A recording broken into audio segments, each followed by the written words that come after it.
Gracias por su paciencia. Siempre surge algún problema técnico, así que le agradecemos su paciencia en esto.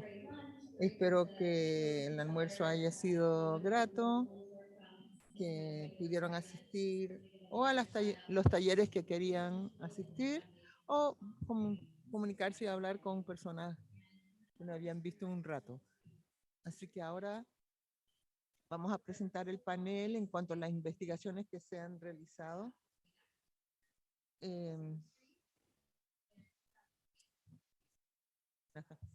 Y en el 2004 avisamos... articles and the researchers behind those. Entonces, los investigadores presentan sus estudios. Esto comenzó a partir del 2004. Los seleccionados siempre están invitados a llegar a presentar sobre su investigación. Amy Weiss-Rice ha jugado un papel importante. Ella encabeza el panel de investigaciones y ella trabaja en San Diego State. Y le damos la bienvenida a todos y les pedimos que pasen aquí adelante.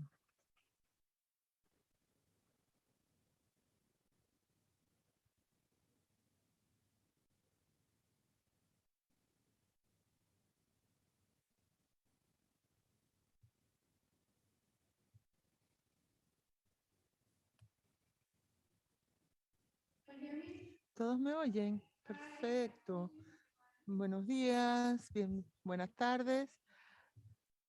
Bienvenidos a este panel que va a hablar sobre las noticias y la inteligencia artificial. Hemos seleccionado varios estudios. Esto se somete a una evaluación de pares y los que van a ver aquí hoy día fueron los seleccionados. Y las investigaciones que se presentarán aquí también las podrán leer si desean en línea. Es la publicación más rápida en cuanto a los resultados de investigaciones. Casi de inmediato. Y este año uno de los redactores fue revisado por Seth Lewis, que es egresado de esta universidad y es el director del programa de periodismo de la Universidad de Oregon. Y es un placer tenerlo aquí. Y este es un capo del cual él tiene mucho conocimiento. Antes de iniciar con el panel, con esta competencia también hemos reconocido el trabajo más resaltante y se les da un premio. Así que ahora quisiéramos pedir que los panelistas pasen aquí adelante para que puedan ser reconocidos. Queríamos felicitar a Daniel y Nicholas, que recibieron la mejor calificación en cuanto a estas investigaciones.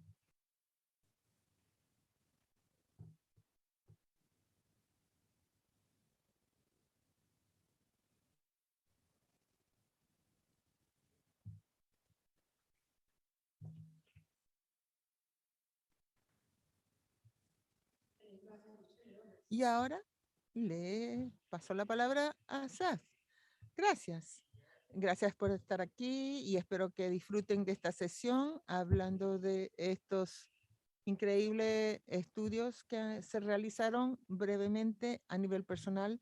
Yo tengo unas memorias tan lindas de los primeros research que yo participé. Fue en el 2007 y he seguido participando y Rosenthal y su grupo siempre han ayudado a guiar la trayectoria de mis estudios. Ahora, la primera presentación, como verán ahí en el programa, se titula Explorando las características deseadas por los periodistas en cuanto a recomendaciones, sugerencias generadas por la inteligencia artificial. Si me pueden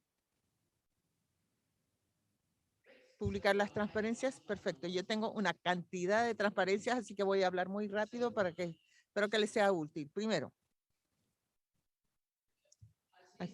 en resumen, para nosotros, nuestra perspectiva es que hay dos puntos importantes en las noticias. Número uno, hay el tema de ese cambio de la necesidad de descubrir material y ahora es una superabundancia.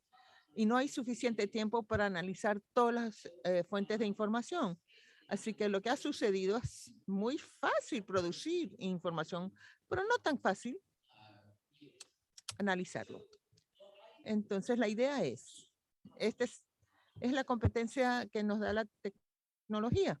Es un espacio muy competitivo y vemos que hay una baja en los ingresos que dificultan nuestras investigaciones y estos problemas son a raíz de la tecnología en gran parte.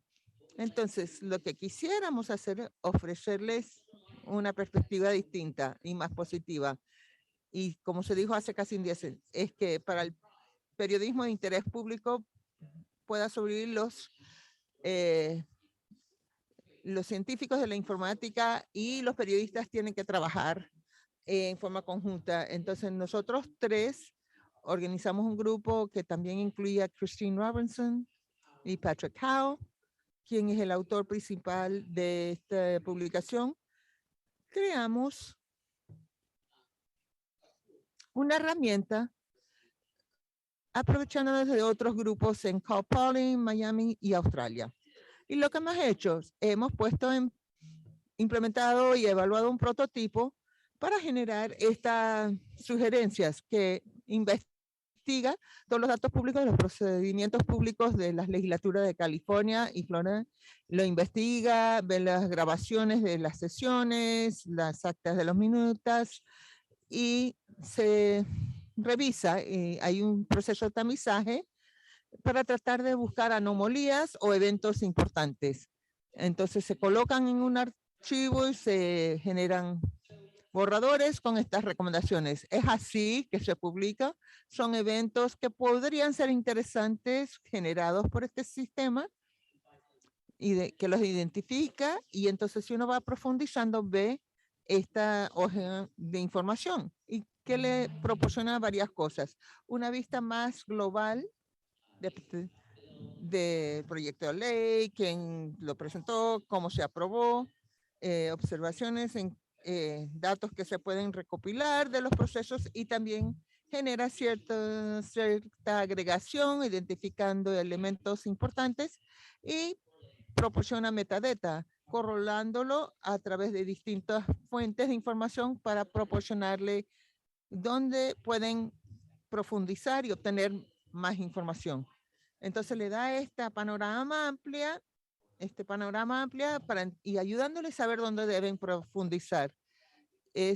Entonces evaluando estos prototipos y nos comunicamos con 10,000 profesionales y 193 de ellos respondieron, o sea, 45% eran redactores y reporteros, y lo que queremos que reconozcan, aunque el 98% dijeron que era importante analizar la política, las normas que se están promulgando en las legislaturas, solo el 37% dijo que contaban con los recursos necesarios y ese es el espacio que queremos ocupar. Entonces le pedimos cuáles eran las prioridades principales, entonces con eso generamos estas hojas de recomendaciones, cómo organizar la información y dónde obtener los datos. O sea, en forma de tablero. También tuvimos grupos de enfoque para profundizar más en cuanto al uso de esta herramienta, que les gustaba, que no. Y obtuvimos unos comentarios muy interesantes. Por ejemplo, alguien dijo, esto es una forma eficiente para mejor servir a nuestra comunidad que decimos querer hacer. Estos son notas que cambian la vida y si nosotros no nos enfocamos en ellos, ¿quién lo hará? La otra cosa también es que hubo varias críticas y preocupaciones. La preocupación principal fue la transparencia. Querían saber cómo este algoritmo atiende palabras como controversial, quién ayudó a preparar los resúmenes que se presentan en forma tablero. otros comentarios que se hicieron que nos parecieron útiles. Alguien dijo, yo solo tengo 90 segundos. Y si pudiéramos hacer lo mismo más rápido y en forma más ágil. Así que hay esa duda en cuanto al interés. También pensaban que podían ampliar el servicio a la comunidad. Es- es- nos proporcionan nuevos productos digitales y cómo establecer nuevas conexiones con nuestro público. Esos fueron algunos de los comentarios que recibimos. Uno puede enfocarse y obtener una copia de este estudio en este enlace. Y si tienen alguna pregunta, aquí voy a estar. Gracias.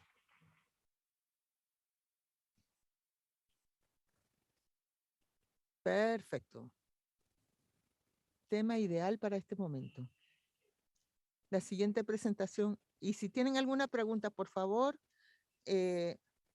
mándennoslos por tweet para que podamos atenderlos en un momento. ¿Cómo se utilizó los algoritmos durante las elecciones del 2020? Este fue el estudio más premiado.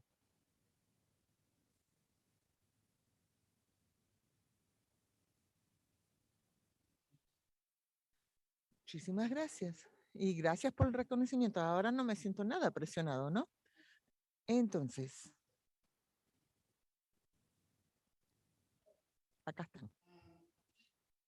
Muchas gracias a todos. Es un placer estar aquí.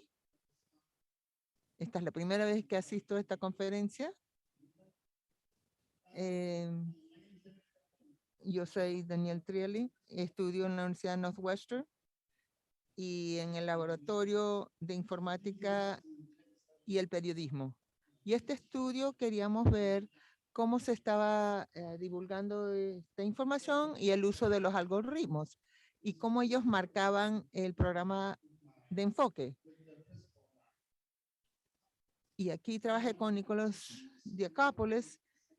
Me parece medio surreal decir esto, pero yo comencé mi vida de periodismo hace como 20 años. Poco después del primer ISOC. Y ahí fue que inicié mis estudios en Brasil. Y se aprende mucho en la Facultad de Periodismo, cuáles son las mejores prácticas, nuestros valores y el papel que deberíamos desempeñar en la sociedad. Y una de las cosas que aprendí en ese entonces era el papel que tenemos en fijar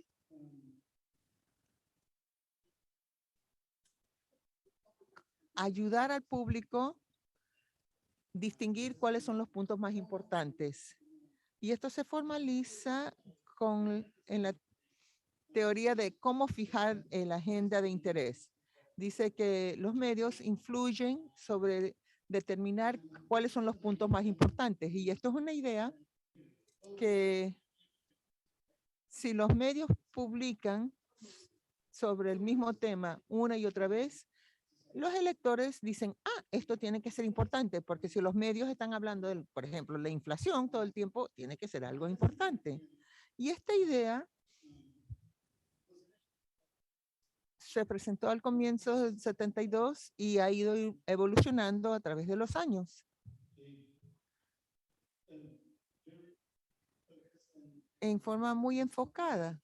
Hay muchos investigadores que lo han ido actualizando, viendo cómo se marcan los puntos importantes y cómo esta información se transfiere en la sociedad. La tercera etapa es que no solo transferimos la importancia de los temas, sino que también cómo esto se relaciona a distintos temas, pero aún con todas esas evoluciones, esto fue algo desarrollado para el periodismo del siglo XX, pero el de hoy en día se esperaba que esto se entregaba directamente a los líderes de la sociedad. O sea, en la puerta de la casa, pero ahora sabemos que eso no es la realidad, que hay estos analistas e intermediarios entre las noticias y el público que están utilizando los algoritmos y otros procesos especialmente en las redes sociales. Y nosotros argumentamos que la técnica de search es no tan importante. Y eso lo pensamos porque según Pew, el 63% de los estadounidenses usan las redes sociales para obtener sus noticias. Entonces, hay este intermediador de los navegadores entre el público y las noticias. Entonces,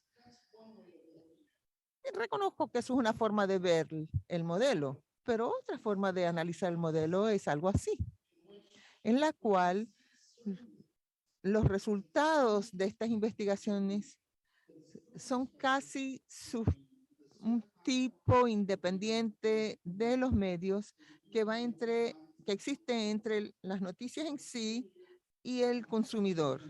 El navegador es el que fija la importancia y eso es iniciado por el lector que está buscando cosas que le interesa, pero el navegador entonces utilizando algoritmos le aporta más información. Y si esta es la nueva forma donde la gente va a obtener los resultados del periodismo, ¿quién está fijando la agenda, el enfoque? ¿Y qué tanto poder ejerce el usuario sobre identificar la información?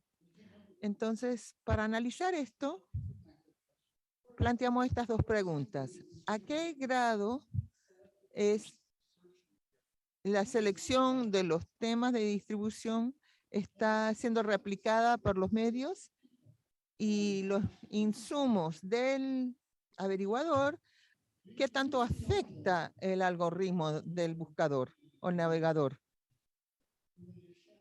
Y esto se puede ver en detalle en el estudio que acaban de reconocer hoy, y yo estoy aquí para responder a cualquier duda, pero lo que hicimos fue una comparación entre la cobertura de un político y los resultados producidos por los navegadores, haciendo una comparación de tema en tema, lo que el enfoque de los medios noticieros y de los navegadores hicimos y comparándolos a ver si hay cierta correlación. En cuanto a la segunda pregunta, en cuanto a qué tanto poder tiene el usuario en determinar cuáles van a ser los resultados, y vimos que hay un ejercicio contradictorio donde hicimos una combinación en cuanto al candidato y un tema de interés. Digamos, Biden en comparación con el medio ambiente. Y de ahí vimos cuáles eran los temas que nacían tanto en los medios tradicionales como en los resultados dados por los distintos navegadores. Así que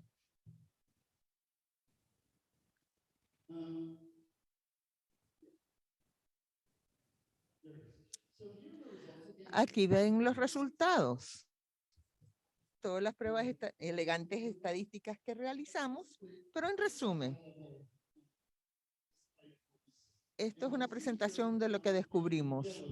El amarillo es los temas que se veían en los medios noticieros y los azules que eran las preguntas planteadas por el usuario en los navegadores, y vemos que hay más enfoque en cuanto a los procesos de los comicios, donde se están presentando los candidatos, pero aparte de eso, tienen intereses bastante distintos y vemos citas, nombramientos, cosas así. Y luego también hay la economía, temas de justicia racial, y algo que se nota inmediatamente es la diferencia entre el valor o el peso que se le da a cada tema, distinguiendo entre los medios noticieros y los navegadores. O sea, eso no se veía en los medios tradicionales, pero cuando veíamos los puntos de investigación del usuario era de mucha importancia. Y se hacían estas comparaciones entre el candidato con temas específicos Aquí en la primera columna ven que la distribución de averiguaciones en cuanto a Joe Biden, pero si queremos ver el tema de los desamparados, uno pensaría que existiría más información sobre la economía. Y lo que se notó es que, aunque sí aumenta, pero no es el tema principal, de interés principal.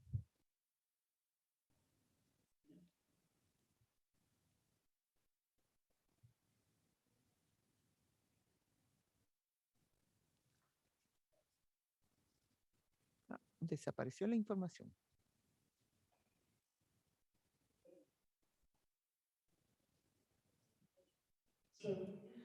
Se ve aquí más interés en la economía. En cuanto a los puntos de interés del público, estamos viendo temas relacionados. Pero aún así, otros temas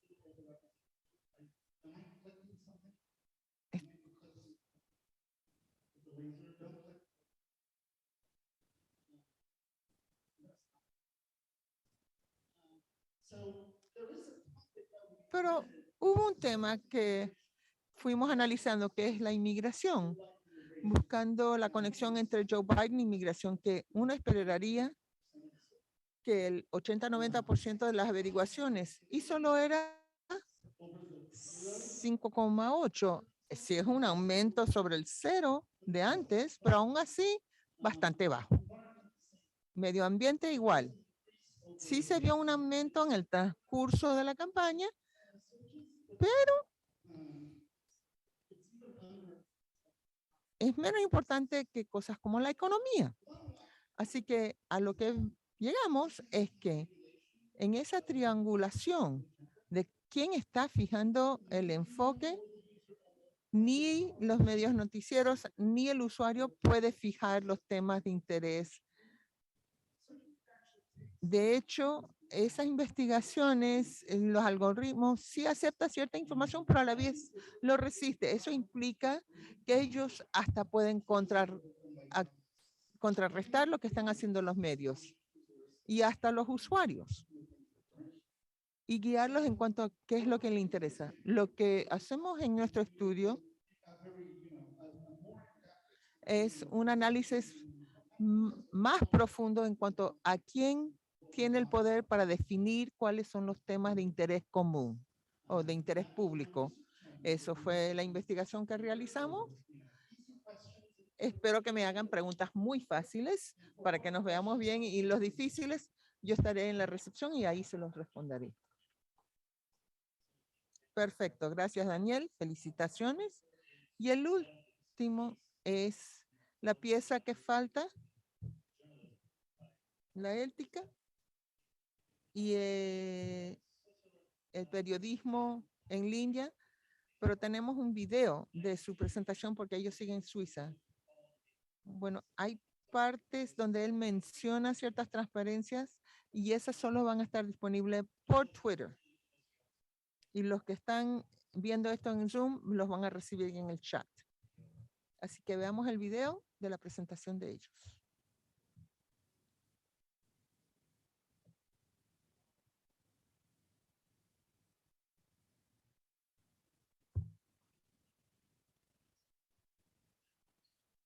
Y lo que queríamos hacer es enseñarles una parte de una película del 57 en donde que como que prevé algunos de los efectos del uso de la computadora en las salas de prensa y aquí se ve la ansiedad que ahí se vivía en cuanto a la posibilidad de reemplazar los periodistas. Si quieren ver eso, por favor, vean en la película porque es muy interesante, aplica directamente. Mucho se ha dicho en cuanto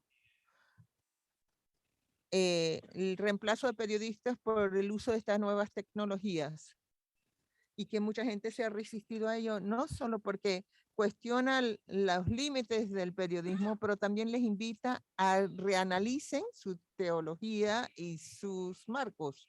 Hoy en día estos algoritmos y el aprendizaje de las computadoras están afectando todos los aspectos del periodismo. Por eso estamos ahí en la orilla de una nueva época de tecnologías, donde las herramientas no solo nos afectan, sino que también puede implicar ciertas consecuencias importantes y la comunicación dentro de la sociedad en sí.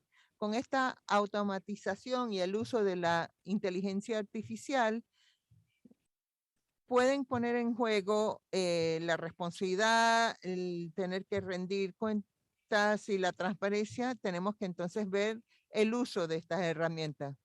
¿Y qué es? Estamos aquí hablando en cuanto a qué entendemos ser el periodismo, especialmente en cuanto a términos de uso ético, porque hay estos límites ontológicos, porque tenemos que marcar ciertos principios. Como hemos visto en esta relación entre el periodismo y la tecnología, se ha sometido a mucha investigación viendo las posibilidades que nacen de ahí y los cambios que van a nacer. Entonces, tenemos que ver que nuestra definición en cuanto a qué es lo ético y qué es la democracia juega un papel muy importante en saber qué es lo que esperamos del periodismo. Si uno cree en ciertos valores, creemos que los medios son como el velador de la libertad, pero también es eso, la realidad de nuestros estudios. Eso fue una de las dudas que queríamos atender. Entonces, queríamos analizar la pertinencia, la importancia de estos valores y de cómo mejorar o cómo estas afectaban al periodismo. Entonces, si analizamos estos principios y cómo se utilizan para justificar ciertos medios, tratamos de entender el valor de estos principios cuando estamos implementando el uso de estas tecnologías y los desafíos y las oportunidades que estos nos pueden proporcionar. Este estudio se realizó como parte de los cambios innovadores del periodismo en sociedades democráticas, especialmente durante los últimos años. Ahí enfocamos en 5 países europeos y para fines de nuestro análisis nos valimos de la misma estructura, entrevistas estructuradas que realizamos en estos 5 países, donde le pedimos las opiniones a 20 distintos expertos desde su perspectiva y luego identificamos y analizamos cuáles eran las innovaciones que se habían generado en implementar esta tecnología, generando así un algoritmo y de ahí analizamos las justificaciones que nos dieron cada uno de los participantes. Así que en cuanto a qué fueron los resultados, nos queda muy claro que la nomenclatura que todos usamos es equivocada. Cuando hablamos de la inteligencia artificial y el uso de esta palabra, no se entiende lo mismo en todos los países, que da lugar a unas conversaciones desconcertadas que también hace que no se entienda completamente la tecnología y el uso de estas estrategias por las distintas personas entrevistadas. Cuando les preguntamos sobre la implementación de esta tecnología, hablaron de las 3 cosas. Automatizando las noticias, decían ellos, seguros, los deportes, culturas donde ellos pensaban que no se requería alguna pericia particular y que se podía implementar sobre datos muy estructurados. Y esto cuadra con las conversaciones que existen en la industria en cuanto a la posibilidad de generación de idioma o del habla natural en la presentación de reportajes sobre estos temas. Y también hablaban de la eficiencia que esto podría generar. Y eso da la posibilidad a que solo se produzca, piensan ellos que va a ser un proceso mucho más económico y mucho más rápido. Y también que esta tecnología nos da la oportunidad de personalizar la información en forma más activa. Nos permite enfocarnos en cuanto a públicos específicos.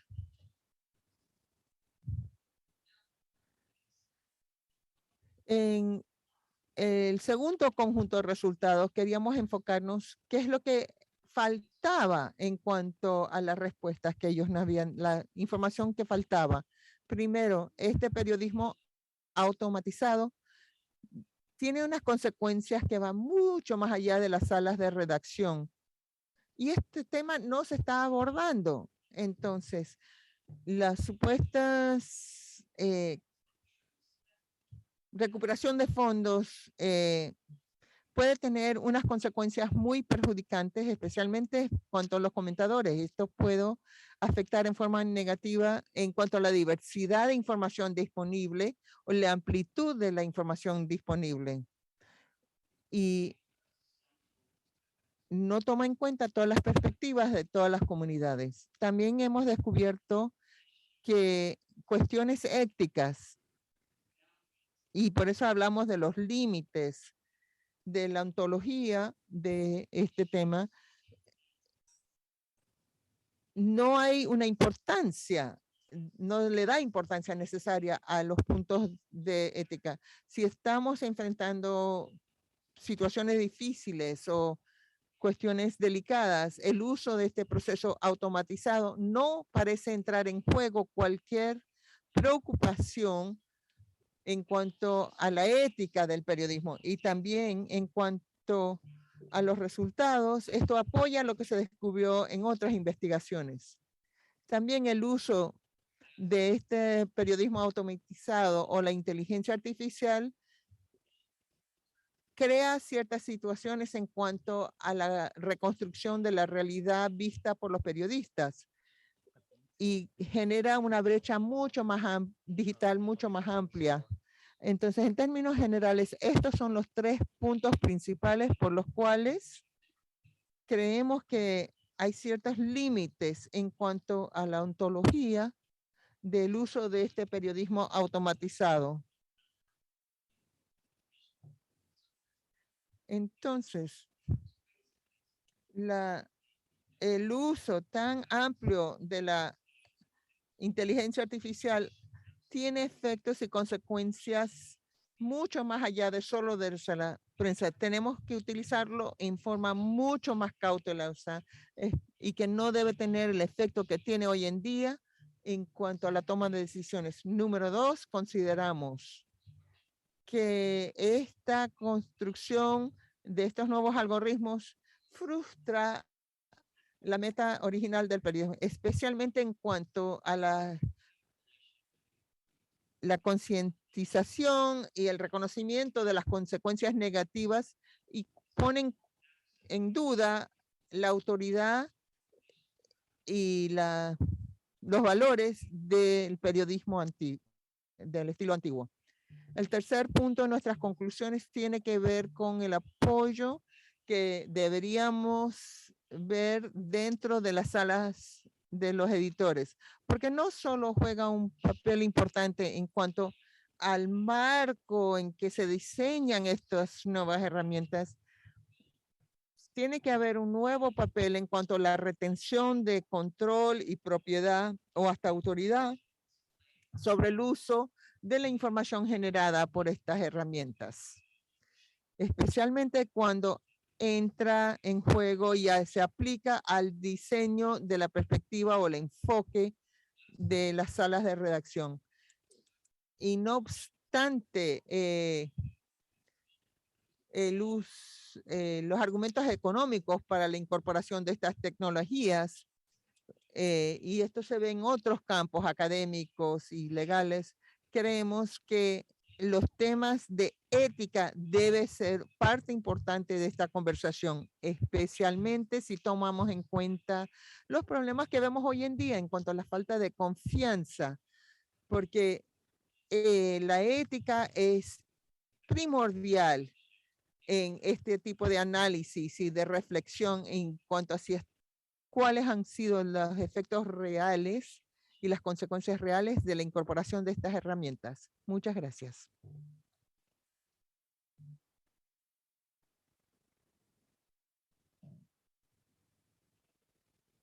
Wonderful. Well, Gracias a nuestros presentadores. Ahora tenemos un poco de tiempo para preguntas.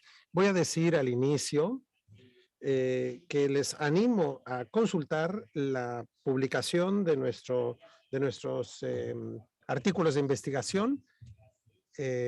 Yo nunca he visto un artículo que no me gustó y estos papers, estas investigaciones y publicaciones muestran cómo la inteligencia artificial puede influenciar y cuáles son las implicaciones para nuestras sociedades democráticas y la cobertura periodística. ¿Y qué podemos esperar ver en el futuro? Sí, ciertamente. Creo que aquí el punto es generar artículos. Sabíamos que los periodistas en realidad querían hojas de consejos o tips, sugerencias. Y queríamos con esto también poder generar estas hojas o listas de sugerencias. Había muchos nombres y muchos recursos que se abordaron. ¿Podrían comentar un poco más sobre cómo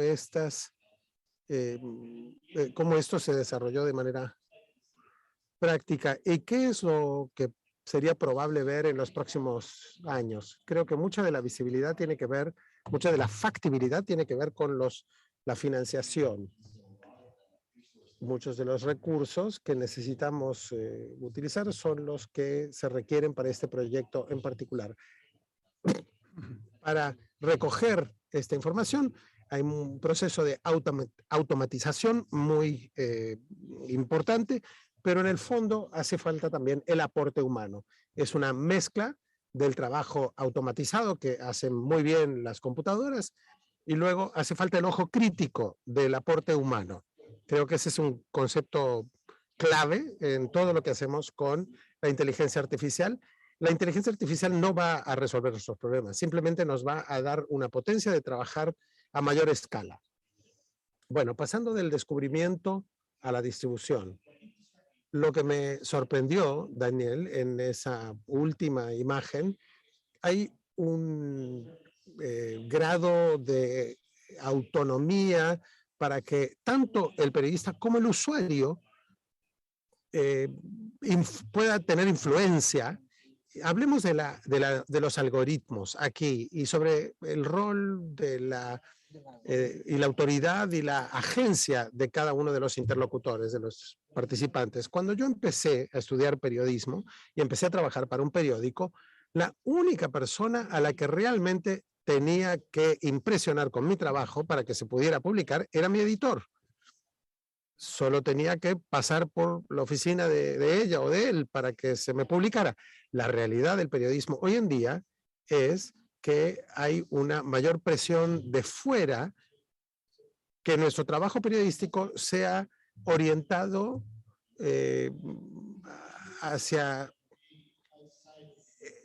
para poder complacer o cumplir con estas decisiones que se toman fuera de la sala de prensa. Ya hace una década o más que los periodistas tenemos que lidiar con estas presiones. Hay en algunos casos limitaciones de lo que uno quisiera hacer, la autonomía también es algo que nace con nosotros mismos. Ese algoritmo puede orientar o contrariar el valor noticioso para el productor y para el usuario. Y los periodistas tienen que escoger cuándo van a contrariar el algoritmo y cuándo van a resistir y de qué manera van a dejar ser influenciados u orientados. Vemos distintos modelos de periodismo que no se basan solo en esas tasas de lo que llamamos en inglés flip-through, o de ir de una liga a otra, de un enlace a otro, cuando buscamos información. Y también tenemos que pensar que las fuentes de financiación no tienen que ser necesariamente solo la publicidad y los algoritmos que favorecen ese tipo de respaldo respaldo publicitario. Dos preguntas muy rápidas. Una, creo que viene de Colin.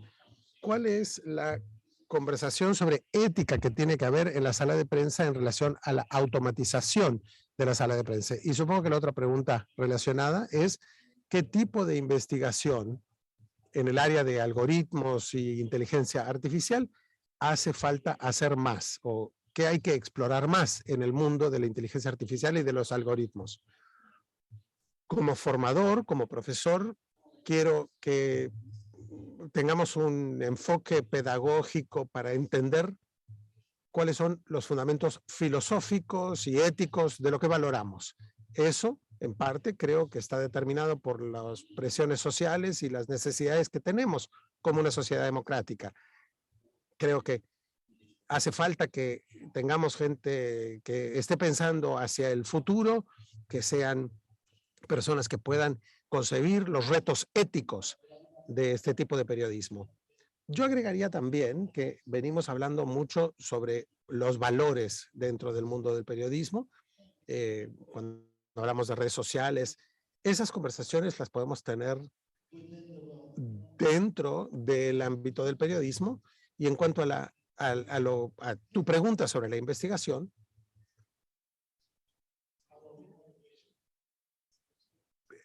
espero que el valor de este trabajo, de este estudio, dure hasta fin del año. Pero cuando orientamos el proyecto de investigación nuestro y las auditorías de los algoritmos, y uno tenía que ver con el poder. ¿Quién tiene el poder de definir el alcance o el ámbito de esta cobertura periodística? Y luego hay un proceso técnico, más bien, que incluyen las perspectivas de distintas organizaciones. Y a mí me interesaría que la investigación pudiera entender cuál es el valor de cada una de esas organizaciones, no solo aquí en Estados Unidos, pero particularmente a nivel mundial. Cuando el periodismo en Brasil también es influenciado por las compañías de tecnología, ahí vemos otra división a nivel geográfico o cultural de los distintos países, y creo que eso amerita una investigación más profunda. Muchas gracias, Daniel, Colin y Julia. Gracias por acompañarnos.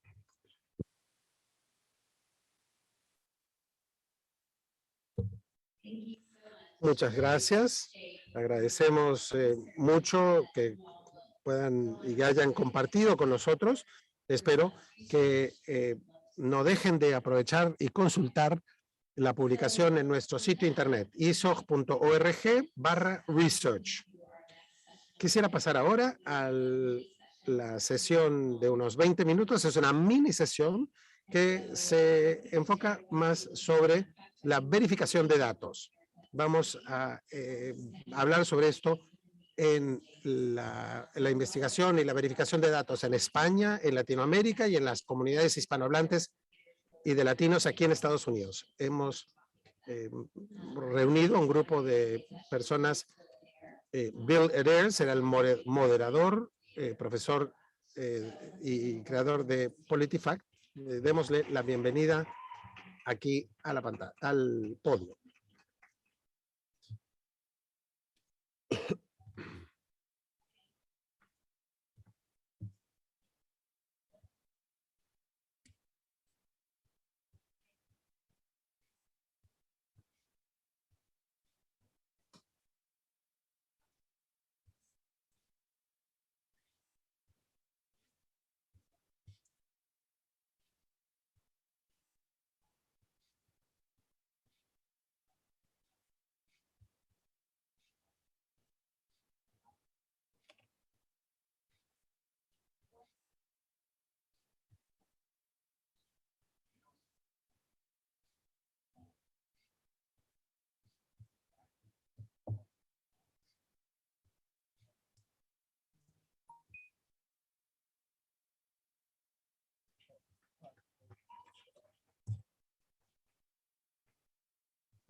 Verificación de datos. Yo pensé que dijimos que este era un panel sobre la posibilidad de que Duke le ganara a la Universidad de Carolina del Norte mañana en el Final Four de básquet. Presento rápidamente a Clara Jiménez Cruz, cofundadora de España, de Maldita.es, Natalia Guerrero, de editora, la gestión de Fact Checando, Laura Sommer, directora ejecutiva de Chequeado de Argentina, y Tamoa Calzadilla, directora de El Detector en Univisión. Nos da mucho gusto tenerlas con nosotros para este panel. Este es un esfuerzo muy importante de enfatizar la verificación de datos, o como lo hemos llamado fact-checking en español. Tenemos esfuerzos muy importantes para compartir con ustedes. Vamos a empezar con Tamoa. Cuéntanos qué diferencia al detector y qué es lo que se está haciendo en Univisión. Hola, buenas tardes. Buenas tardes, Bill. Gracias por haberme invitado. Mi primera imagen, mi primera transparencia, por favor. El detector es la plataforma de noticias en Univisión para verificación de datos. Univisión es la mayor difusora en televisión en español en Estados Unidos, y el detector nació en el año 2018, en 2016, y atendemos a un público en español tratando de contrariar la desinformación en español, sobre todo información orientada al público hispanohablante y al público latino.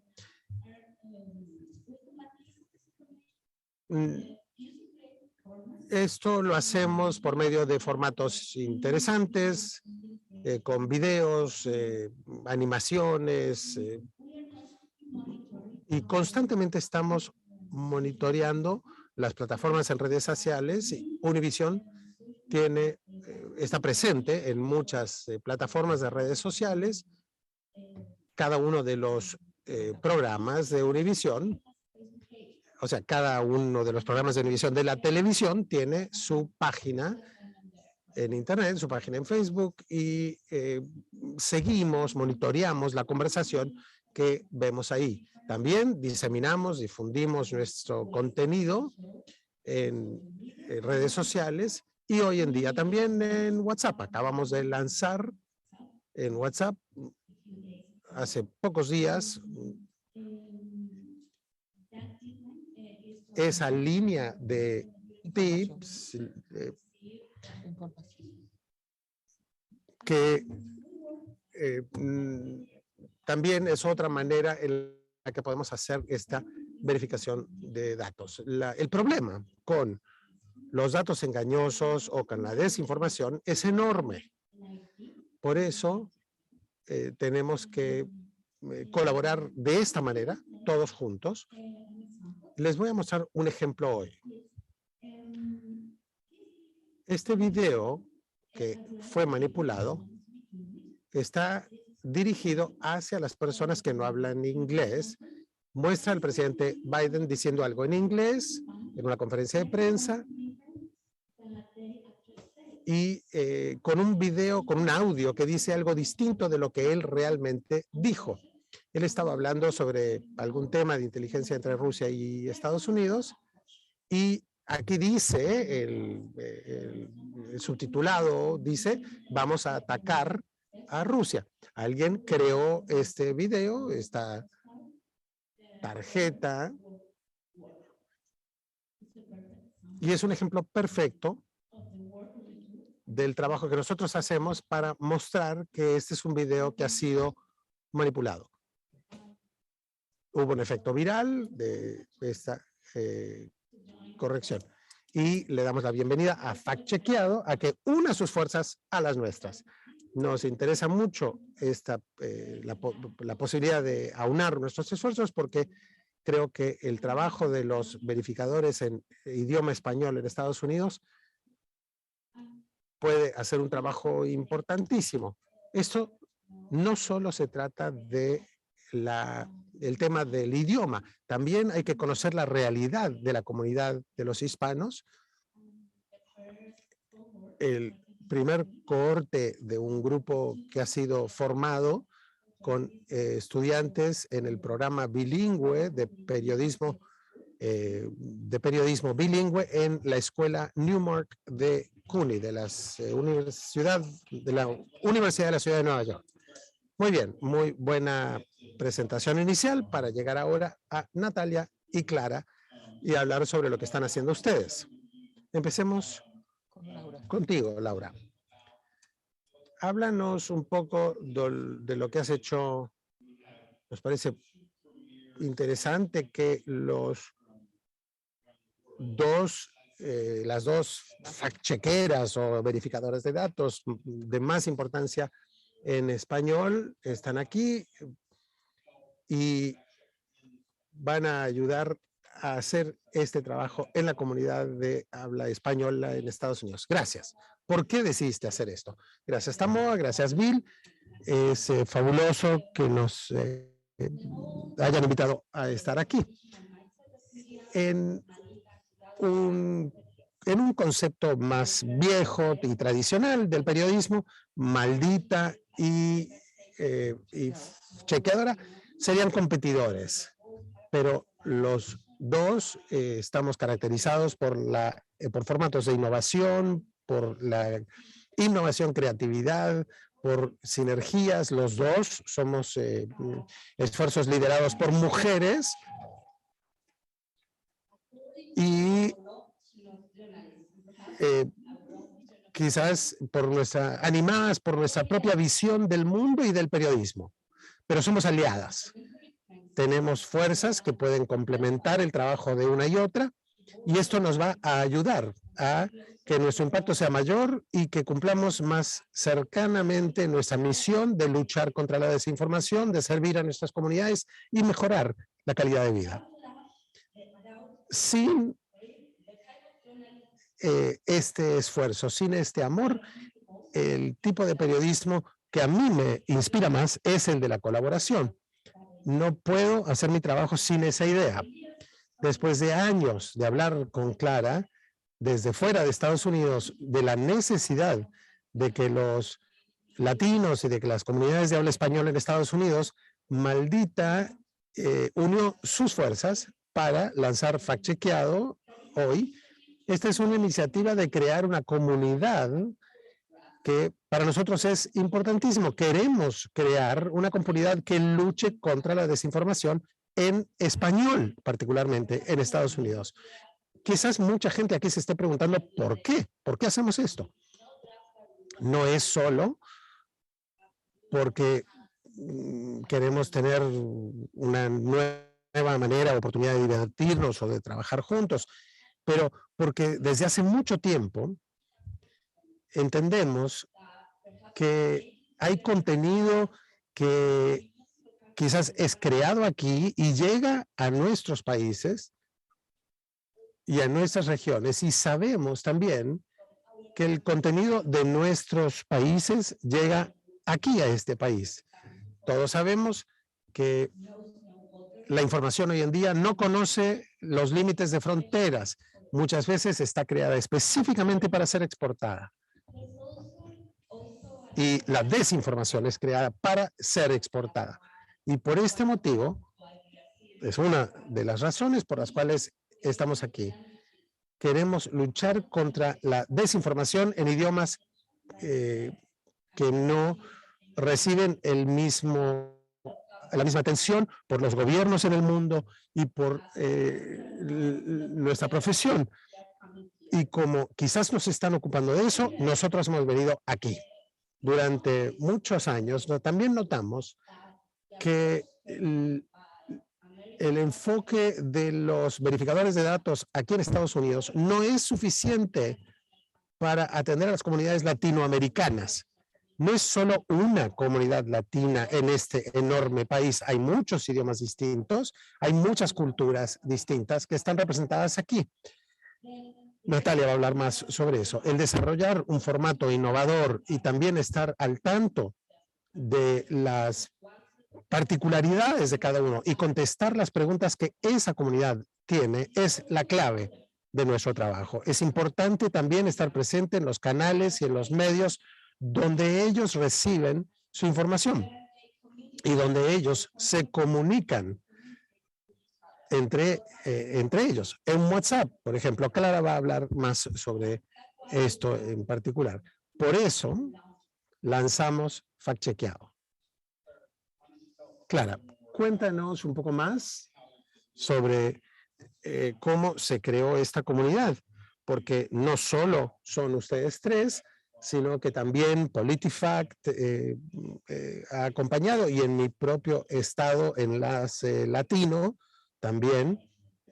¿Cómo hiciste para reunir a todos estos actores? Una de las cosas de las que nos dimos cuenta durante este año era que Maldita y Chequeado habíamos cometido errores y tuvimos que aprender mejor cómo llegar al público de habla español en todo el mundo. En esa experiencia descubrimos que quizás nuestras comunidades no iban a necesitar necesariamente que habláramos con la comunidad hiperinformada, por así decirle, sino más bien con la comunidad menos informada. Y también PolitiFact, MediaWise, también los de Univisión y TV Verifica. Todos estos esfuerzos quizás dejan fuera a toda otra gama, a todo otro público de personas que están menos informados. Por eso queríamos ocupar el espacio donde sabíamos que estaban presentes los latinos. ¿Por qué ir por WhatsApp? Si WhatsApp es lo que yo uso para hablar con mis amigos europeos y nada más.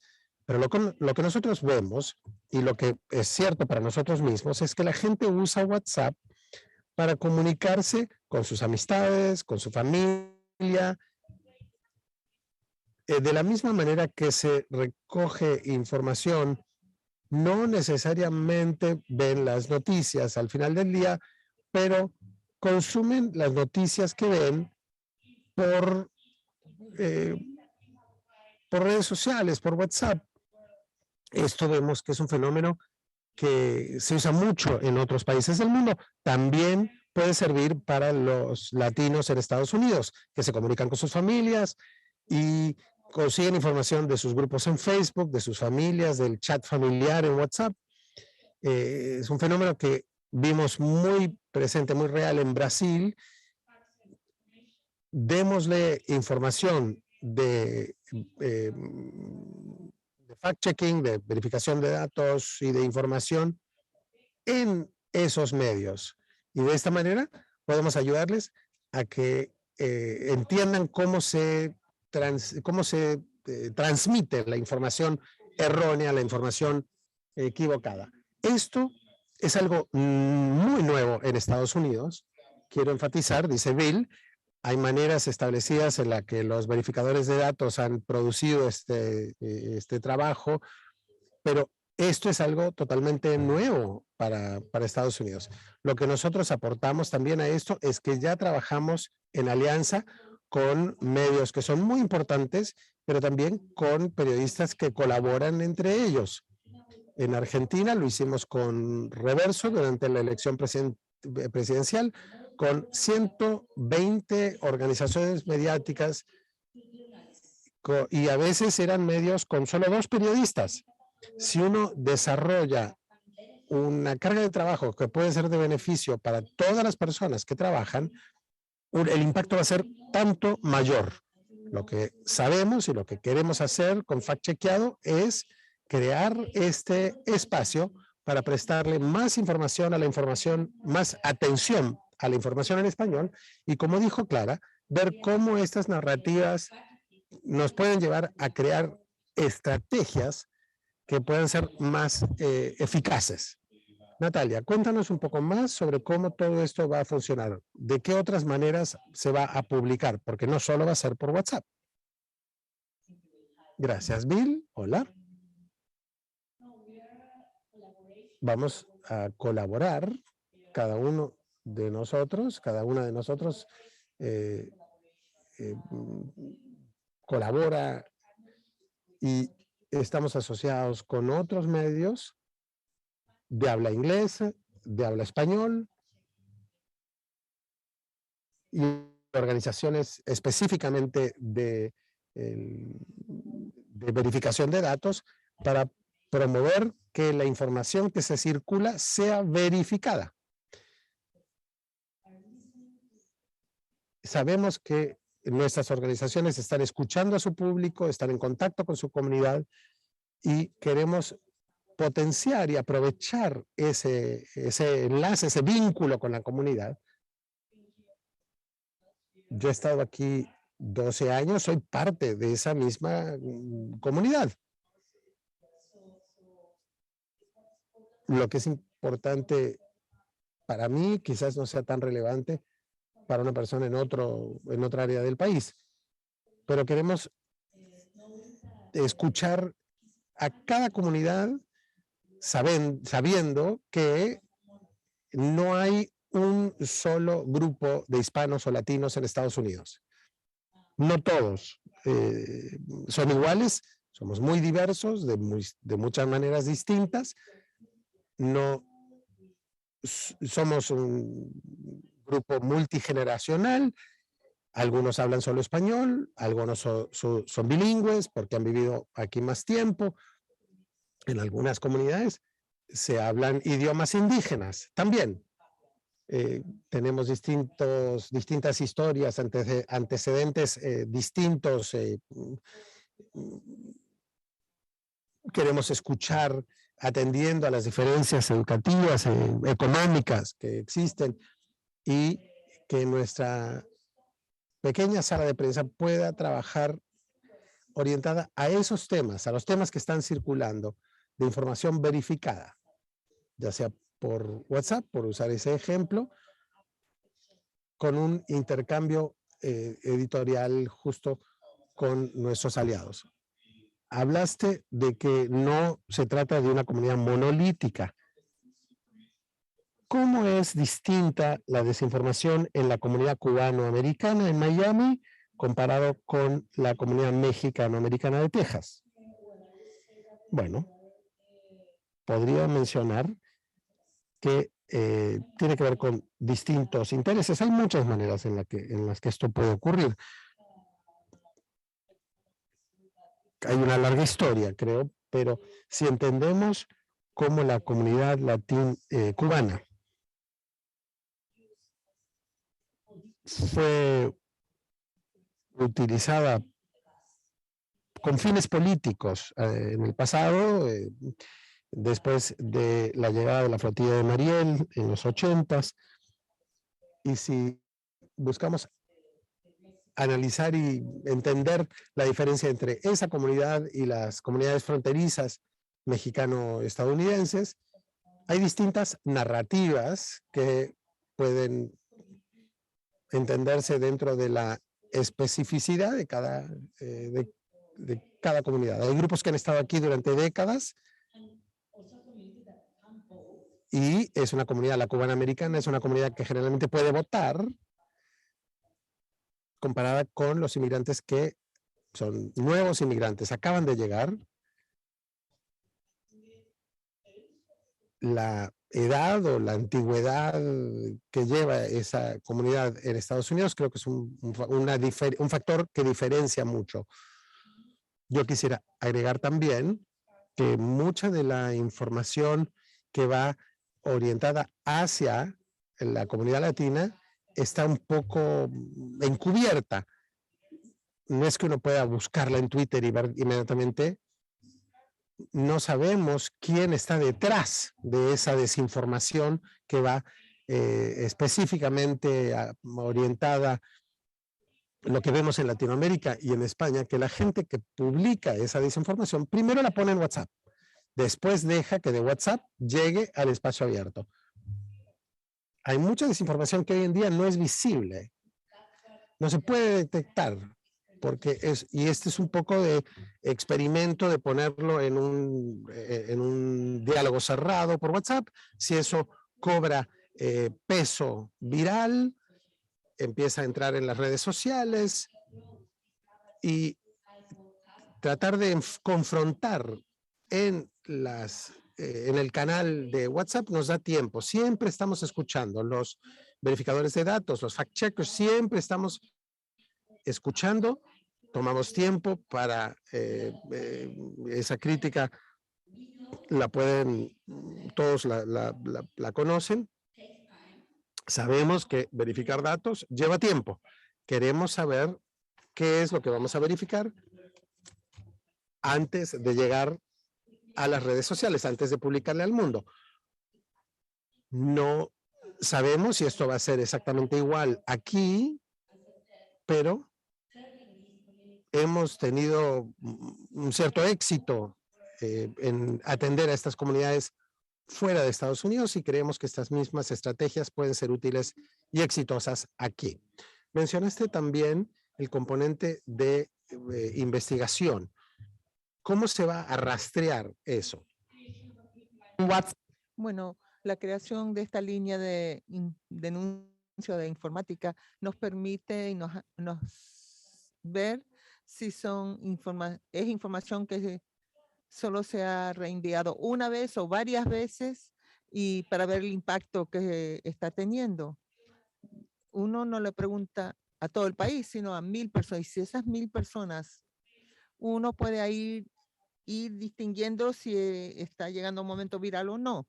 Entonces, si de esos 150 les preguntan, le hacen la misma pregunta sobre un tema, uno ya se está dando cuenta de que esa información se está difundiendo dentro de la comunidad de WhatsApp. Y de ahí, lo que hemos visto en muchos países de habla hispana es cuando un investigador se acerca, siempre quieren hablar de Twitter.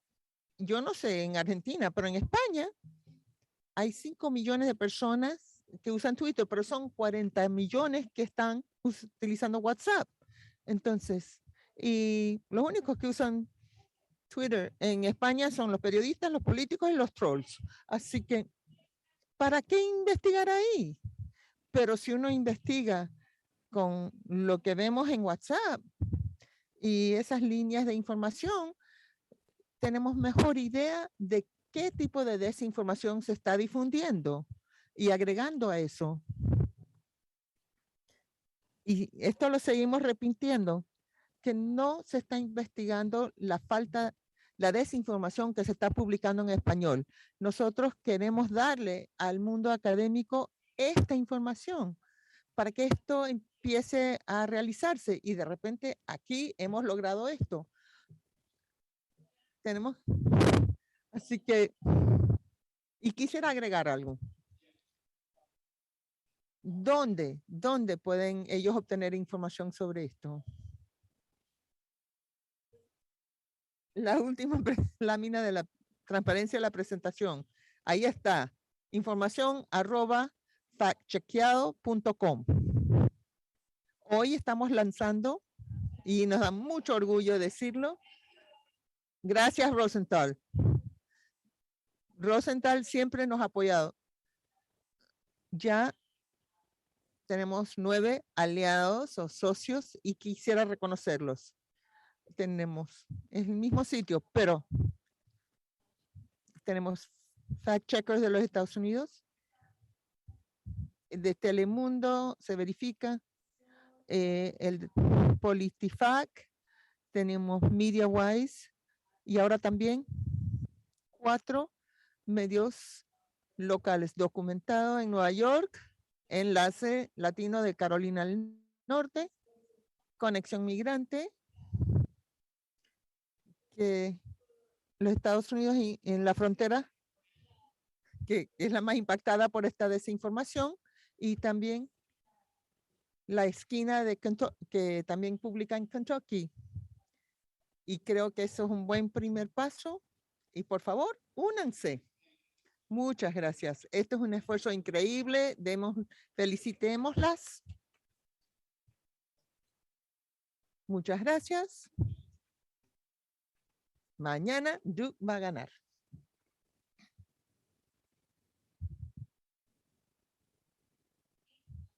Muchísimas gracias. Esto fue increíble. Les felicito a ustedes por toda esta colaboración y este nuevo programa que están lanzando. Hay mucho que reconocer aquí. Así que esto va a ser muy breve para entonces comenzar con el segundo presentación principal, que es la vicepresidenta de Noticias en Google, que va a hablar en cuanto a qué es lo que tiene que saber el periodista para reinventar el periodismo de hoy en día.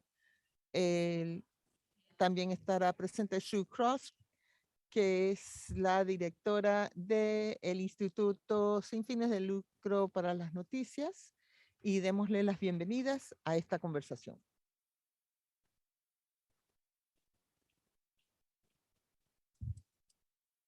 Esto es un mundo totalmente distinto. Nosotros como seres humanos consumimos la información en formas muy distintas y más ahora que antes. Nosotros somos una red de como 200 organizaciones sin fines de lucro.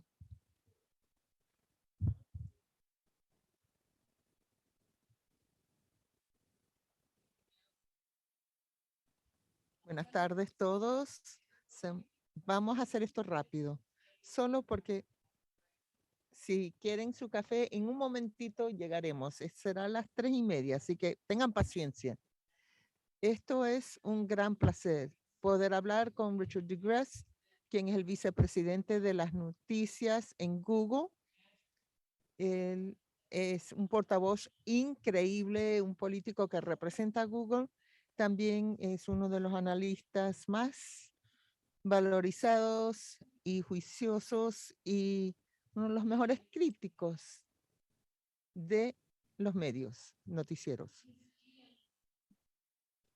Y su equipo de iniciativa en Google apoya a muchas de las innovaciones que nos están ayudando a crear estos nuevos medios. Para serle transparentes, ellos nos han proporcionado millones de dólares a nuestro instituto. Ellos nos ayudan a capacitar a periodistas y nos han aportado fondos para programas en todo el país, pero también forma parte de los medios noticieros para tratar de ver cómo podemos navegar y sobrevivir este esfuerzo, esta presencia de Google. Entonces es una relación bastante compleja. Él nos aporta mucha información.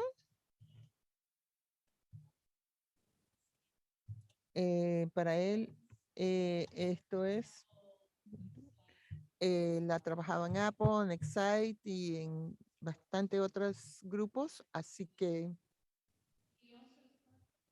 y es parte esencial de nuestra industria. Él forma parte del consejo directivo del Centro Internacional del Periodismo y en otras organizaciones. Así que le damos bienvenida, queremos escuchar sus comentarios y sus conversaciones.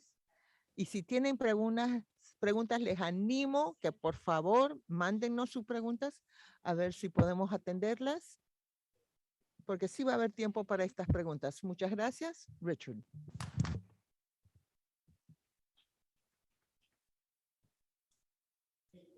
Muchas gracias.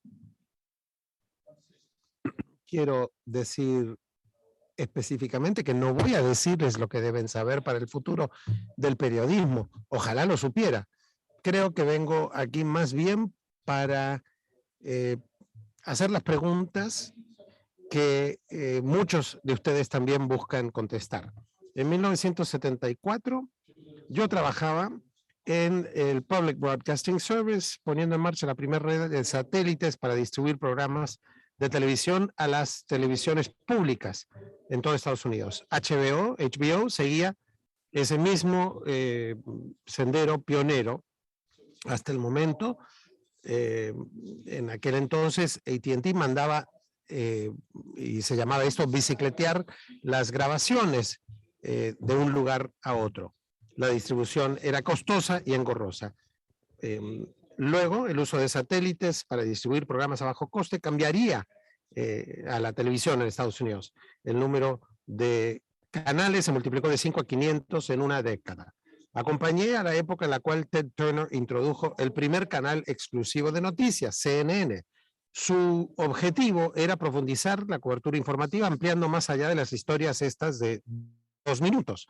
La visión de Turner de que los canales dedicados a las noticias podía evolucionar llegó de una cobertura reflexiva a una programación de opinión menos costosa, desde una oportunidad para el periodismo constructivo al frenético crossfire también de la división.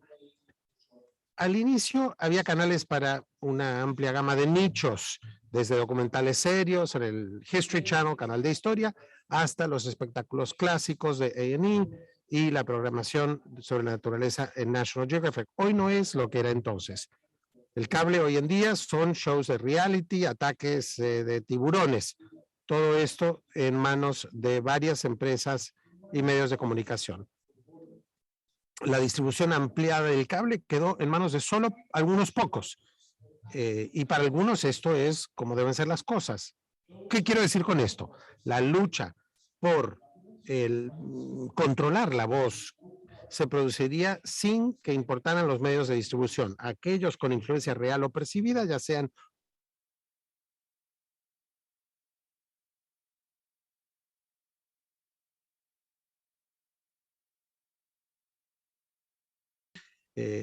el crecimiento de la telefonía, expansión de radio, de AM a FM, la introducción del cable y hoy en día de Internet. El Internet amplió el acceso a la distribución más allá de los sueños de un purista de la libertad de expresión. Eliminó las barreras, la fricción para que cualquier voz pudiera buscar una audiencia. El público hoy día puede tener que encontrarte, pero tú puedes ser encontrado. Se pueden correr las voces. Hay nuevas audiencias que pueden conocer nuevas voces. En los albores de Internet, muchos, incluyéndome a mí, veíamos esto con una visión optimista. Creíamos y creemos que cuanto más amplio nuestro derecho de libre expresión, mejor. Muchos de nosotros, incluido yo mismo, creíamos que ganarían esos mejores ángeles, pero aprendimos que había un lado oscuro, que no todos somos ángeles, que Internet ha permitido comportamientos problemáticos y desafiantes. Hoy en día los gobiernos regulan el Internet, a veces con buenas intenciones, pero a menudo comprendiendo muy poco la dinámica y con una mirada ciega a las problemáticas y las consecuencias secundarias de esta acción reguladora, consecuencias que pueden afectar a la prensa libre y a la apertura de Internet. Esto nos lleva a la primera pregunta que debemos hacernos. ¿Cómo podemos asegurarnos de que la política sobre Internet que está en evolución permita y pueda promover una prensa abierta y diversa, en lugar de reforzar un interés político específico o apuntalar al negocio heredado por más de muchos años? Temo que la Internet abierta se nos está escapando de las manos, que nuestros 25 años apenas de una Internet que permitía el penúltimo modelo de libertad de expresión ha sido una aberración. El desafío de la expresión problemática no puede ser ignorado. Sin embargo, es esencial que entendamos y equilibremos los riesgos para la propia libertad de expresión, porque esta pendiente es resbaladiza.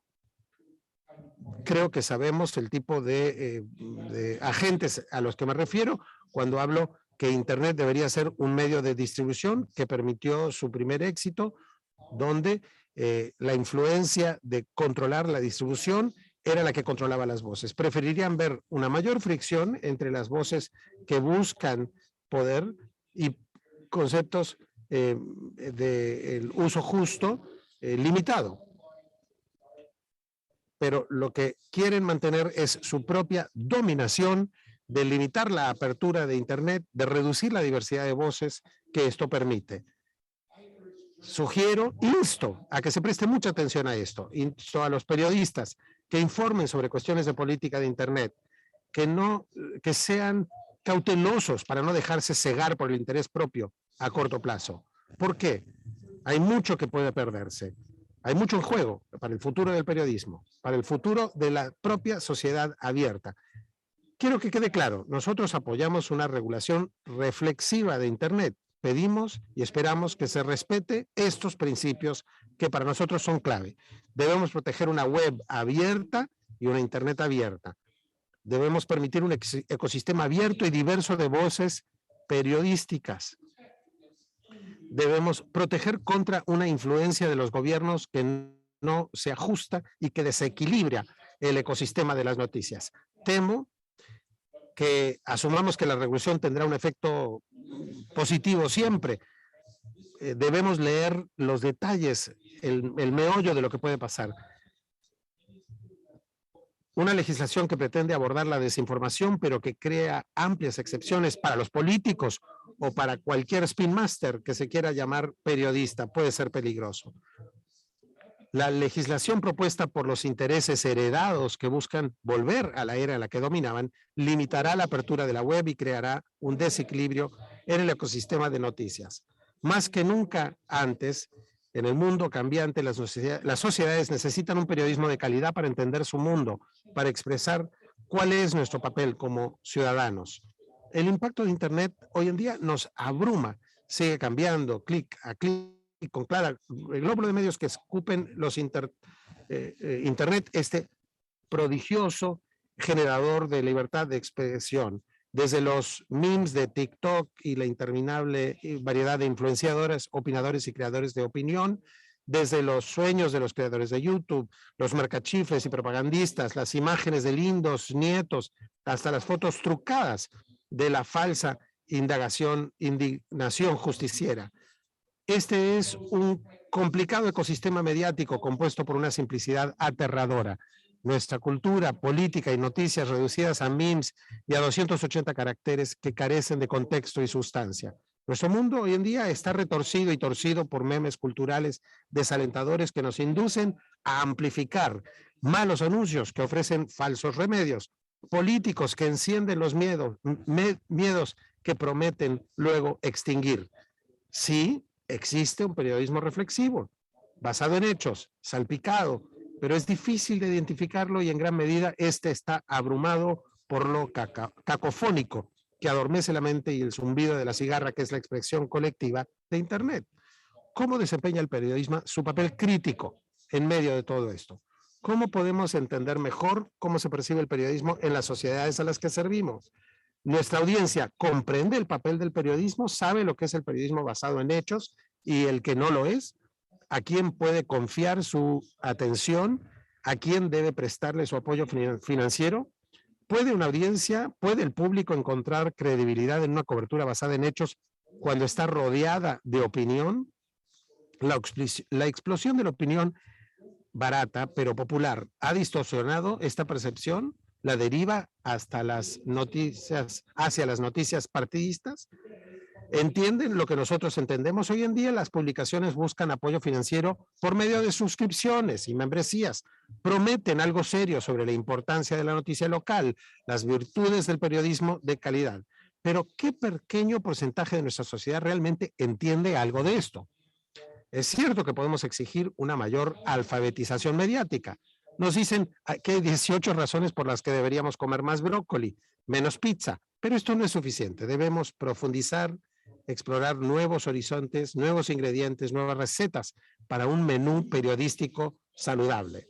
¿Cómo pueden las organizaciones de noticias entender mejor las necesidades y los intereses de sus comunidades? Yo le he preguntado a los editores sobre la investigación que realizan desde hace muchos años y en general la respuesta es no mucho o casi nada. O estudiamos nuestros registros, analizamos el tráfico de nuestro sitio. Muy bien, pero esto no nos dice nada de aquel que no llega, que no visita la página internet. No nos dice nada sobre lo que valora la audiencia. Un amigo en confianza me dijo, yo entiendo lo que quieren mis lectores. Yo no iba a juzgar la sabiduría de mi amigo, solo le sugerí respetuosamente, pero no esperas que tus periodistas hagan un montón de preguntas antes de decidir lo que saben o no saben de un tema. ¿Por qué no investigar? ¿Por qué no hacer esa pregunta antes de tomar esa decisión? Yo sé, por larga experiencia, que los periodistas desconfían de la investigación y tienen una desconfianza intrínseca en el marketing. En ese caso, Dejemos que la redacción se apropie de ella, pero háganla de manera rigurosa, no solo en viajes autoseleccionados o grupos de discusión. ¿Qué quieren nuestras comunidades? ¿Qué necesitan a diario? ¿Qué es lo que les interesa? ¿Qué es lo que va a crear vínculos con su comunidad? ¿Qué valorarán? ¿Qué van a pagar? Hemos colaborado de manera estrecha con medios de comunicación locales emergentes de todo el mundo. Recientemente financiamos 37 proyectos de investigación de noticias con nuestro desafío de innovación en América del Norte. Yo he aprendido mucho del éxito de editores como Cityside en Oakland y Berkeley en California y Village Media, otra organización sin ánimo de lucro que prestan servicio a 60 comunidades de Canadá y en Estados Unidos. Estas lograron el éxito gracias a un profundo compromiso con sus comunidades, abordando cuidadosamente las necesidades de información de sus comunidades. Y el éxito de Cityside y Village Media creo que marca una oportunidad de la que pueden beneficiarse muchos empresarios de información local. El periodismo de responsabilidad es fundamental para el papel de periodismo, pero me temo que las empresas de noticias locales que se centran únicamente en ese periodismo de rendición de cuentas reducen sus oportunidades de impacto y de éxito. Una comunidad necesita mucha información. A menudo son cosas muy mundanas, pero útiles y valoradas. Eventos en la comunidad, deportes locales, obituarios. A menudo se denomina periodismo de servicio o noticias que se pueden aprovechar o utilizar. Este tipo de información es la que impulsa el compromiso, crea fuertes lazos con la comunidad, permite la publicidad local y amplía la audiencia del periodismo de rendición de cuentas que se ofrece. Como señala David Walmsley del Globe and Mail de Canadá, podríamos apuntalar nuestro trabajo con el respeto y la acomodación mutua para que todas las necesidades de información sean atendidas en la comunidad. Hace 8 años me uní a Sally Lerman para pedir que se preste atención a la disminución de la confianza que se tiene en el periodismo.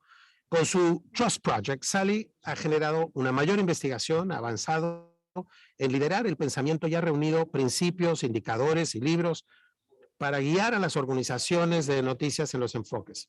Pero Sally misma admite que hay mucho más por aprender, hay mucho más por hacer. Ulrich Hagarup, del Instituto de Periodismo Constructivo de Dinamarca, también aborda esto desde un ángulo distinto. Hay que repensar los modelos, los formatos, la lingüística que utilizamos para el trabajo periodístico.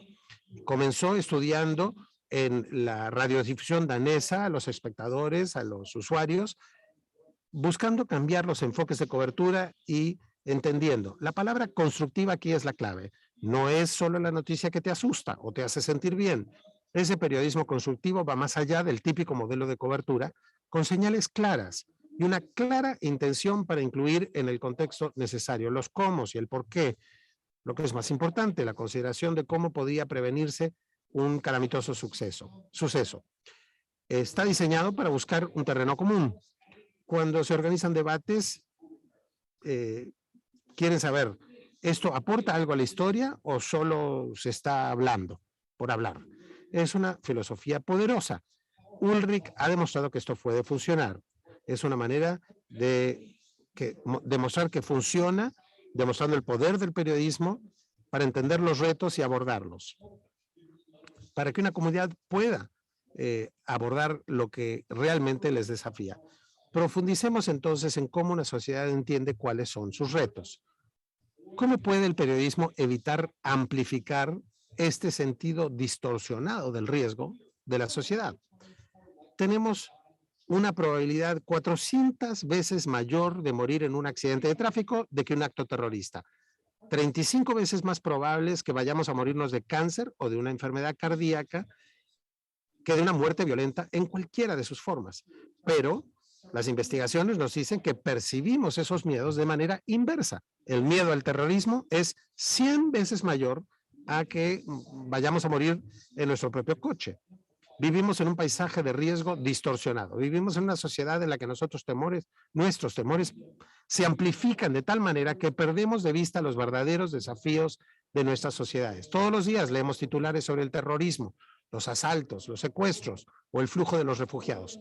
Todos estos sucesos horribles son anómalos y ocurren en nuestro mundo moderno, aunque sea Aunque no sea intencional, la información de las noticias juega un papel intrínseco en la formación de percepciones de la realidad que entran en conflicto con lo que es realmente lo real.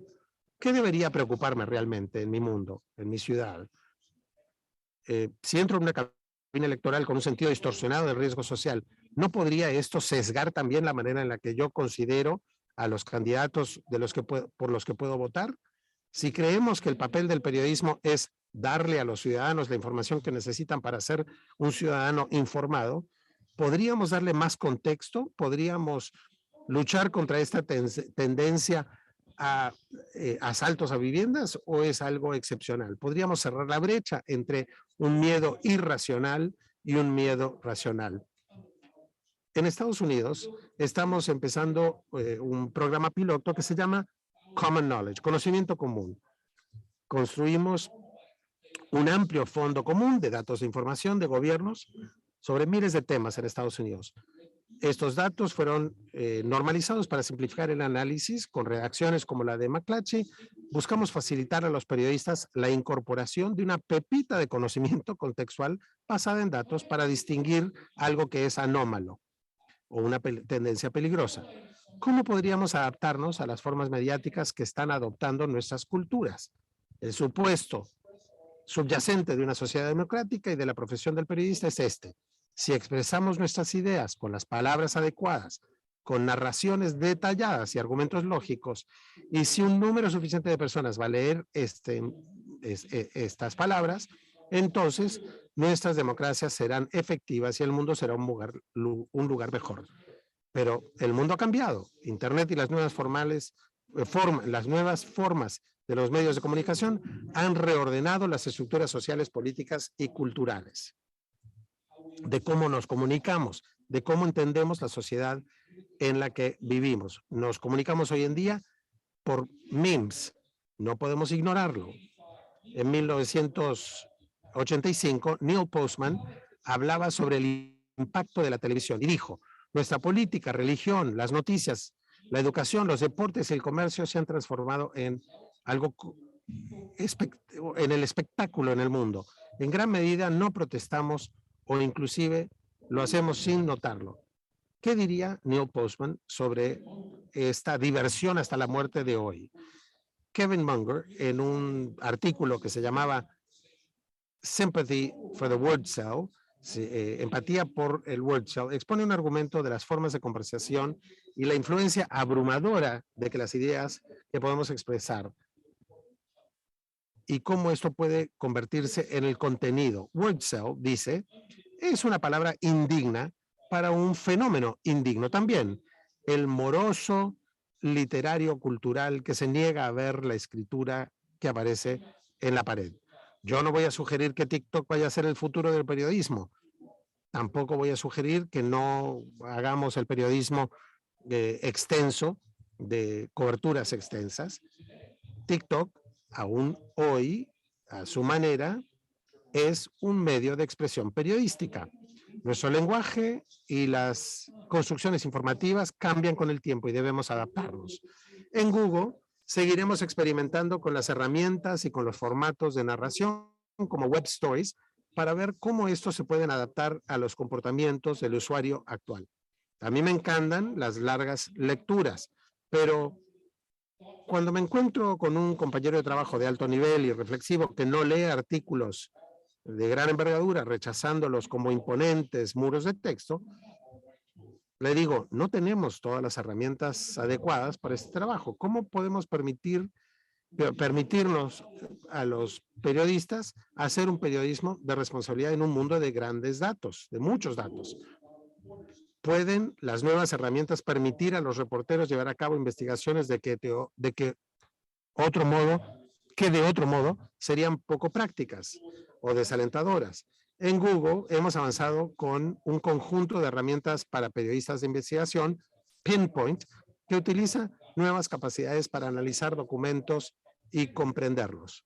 Como primera prueba, analizamos 75,000 documentos publicados por el Archivo Oficial de Estados Unidos sobre el asesinato de Kennedy, imágenes y PDFs de viejas páginas mecanografiadas podemos entender todo esto, entender que JFK, John Kennedy y el presidente Kennedy son la misma entidad. Se puede organizar la información por tiempo, por tema. Se le puede asignar las entidades al Knowledge Graph y a la web abierta para ofrecer un mayor y mejor entendimiento y contexto. Fue gratificante ver cómo se utilizó Pinpoint en investigaciones premiadas por el Boston Globe y el Tampa Bay Times, que ganaron los premios Pulitzer y Polk, respectivamente. Más de 100 organizaciones utilizan Pinpoint hoy. En la Universidad McGill hay un esfuerzo también notable en esto. Únase, por favor, a ellos. Yo soy miembro del Consejo Asesor del Consorcio Internacional de Periodistas de Investigación. Los papeles de Panamá o los Panama Papers y los de Pandora son ejemplos extraordinarios de este periodismo de alto impacto. Es doblemente impresionante cómo han potenciado la colaboración entre distintas redacciones. Hay mucho más que se puede aprender. Todo periodista puede beneficiarse de mejores herramientas para aumentar su poder y ahorrar su tiempo. Por último, pero no menos importante, ¿cómo podemos llegar a aquellos que no se preocupan o que han perdido interés? Una pequeña minoría, no mucho más allá del 10%, consume de manera regular lo que llamamos la noticia seria. Según el Instituto Reuters, son aún menos los que pagan por esta noticia. Nos lo dicen los amigos. Ellos evitan las noticias, se sienten tristes o angustiados o les da miedo y se consuelan con noches enteras viendo Netflix o alimentando su adicción a TikTok. Lo que George Orwell temía era la prohibición de los libros. Lo que Aldous Huxley temía era que ya no hubiera ninguna razón para prohibir los libros porque no hubiera nadie que quisiera leerlos. Orwell temía a los que nos privarían de información.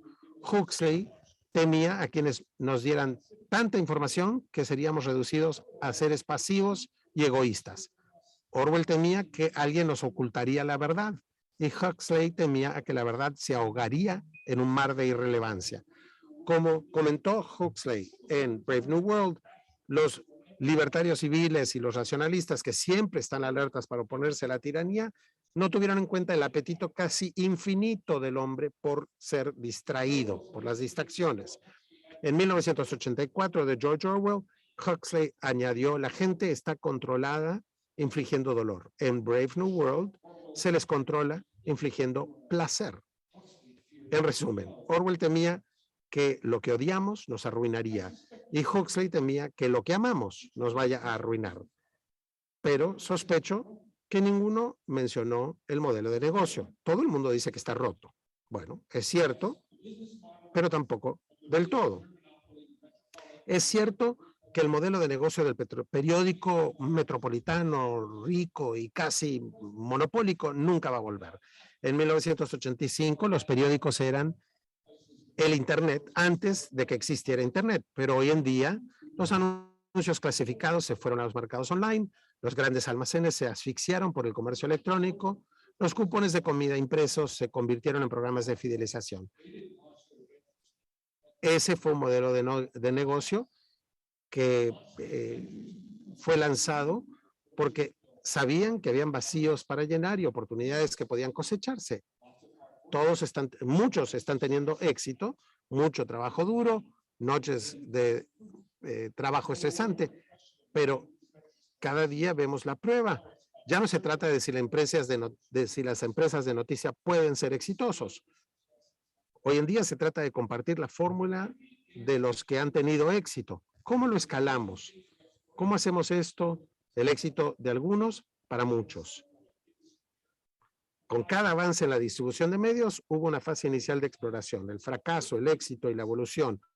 Luego, en algún momento, quedó claro cuáles serían los modelos para la radio local o los semanarios locales. Ahora creo que estamos en el comienzo de ya una segunda fase, donde se pueden propagar estos modelos exitosos. No hice ninguna pregunta relacionada con el modelo de negocio, sí lo sé, pero porque cada pregunta que he hecho sí es crítica para una organización de noticias que vaya a ser exitosa, tanto en el impacto periodístico como en el impacto empresarial. Uno de los grandes griegos, no me acuerdo, de mis años universitarios, dijo que nuestras sociedades abiertas, nuestras democracias, serían destruidas por las libertades que lleguemos a permitir. Son palabras sabias, aterradoras. La esfera política se ha adaptado a las capacidades de Internet para hablar con los votantes, para construir alianzas políticas de manera mucho más rápida y eficaz que lo pudo hacer el periodismo. El impacto se ve en todo el mundo. La tendencia es preocupante. Hemos visto la pérdida de las democracias liberales. Esta tendencia es tan preocupante para Google como lo es para mí o para ustedes. Siempre me molesta cuando la gente habla de plataformas de manera genérica. Hablemos de Google. Nuestro éxito es mayor en sociedades abiertas. Una búsqueda no sería una búsqueda si no existiera el rico ecosistema de un Internet abierto. Por eso, el éxito es mayor cuando la sociedad es abierta. Cuando el periodismo es éxito, a todos nos va mejor. Es la razón por la cual cientos de personas que trabajan con Google están apasionados por su trabajo. Cuando el periodismo es exitoso, a todos nos va mejor. El compromiso de Google es más fuerte que nunca. Queremos hacer todavía más y pensamos que podemos hacerlo. Creo que a través de una asociación de confianza lo podemos conseguir, pero como he dicho antes, hará falta el liderazgo de muchos. Creo que estamos en un momento clave en nuestra civilización. Vamos a arriesgar esta oportunidad si no lo intentamos.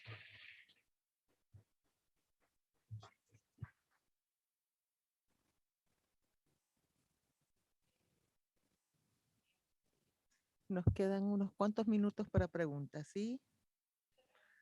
Una que yo quisiera hacer. Has dicho que el Internet disminuyó la barra en cuanto a la diversidad y quisiera cuestionar eso porque Google hoy en día determina más que nadie qué es lo que aprende el mundo en cuanto a las noticias, más que cualquier otra fuente. Y hay muchos estudios que indican que eso ayuda a consolidar, eso disminuye la diversidad y la democracia.